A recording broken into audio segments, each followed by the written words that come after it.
بسم اللہ الرحمن الرحیم۔ دوسری تراویح میں دوسرے پارے کے ربع سے تیسرے پارے کے نصف تک تلاوت کی جائے گی۔ سورہ بقرہ بڑی حد تک اسلامی دعوت، حقوق اللہ، حقوق العباد، نظام زندگی اور معاشرتی تعلیم کا نچوڑ ہے۔ نماز، روزہ اور حج کے احکامات بھی موجود ہیں۔ زکوٰۃ، صدقات، امداد باہمی، مشاورت، شادی، طلاق، عدت، وصیت، لین دین اور قرض کے بارے میں تعلیم دی گئی ہے۔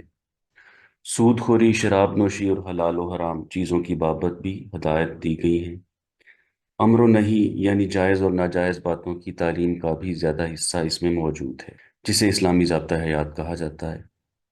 ایمان کی شرائط یہ بتائی گئی ہیں کہ ایمان لاؤ اللہ پر، اللہ کے رسول پر، روز آخرت پر، فرشتوں پر، پیغمبروں پر اور ان سب کتابوں پر جو مختلف پیغمبروں پر نازل کی گئی تھی، اور حکم دیا گیا ہے کہ اپنے اعمال میں سے والدین، رشتہ داروں، یتیموں، مسکینوں، مسافروں اور غلاموں کی مدد کرنے میں خرچ کرو۔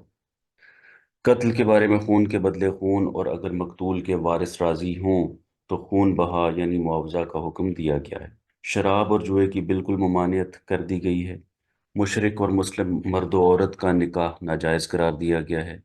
بچوں کو 2 سال تک اپنا یا غیر عورت کا دودھ پلانے کی اجازت دی گئی ہے۔ سود کا لین دین قطعاً حرام قرار دیا گیا ہے۔ اس سورہ مبارکہ میں پیغمبروں کے دل کے اطمینان کے لیے مردوں اور مردہ جانوروں کو زندہ کر کے دکھائے جانے کا ذکر فرمایا گیا ہے۔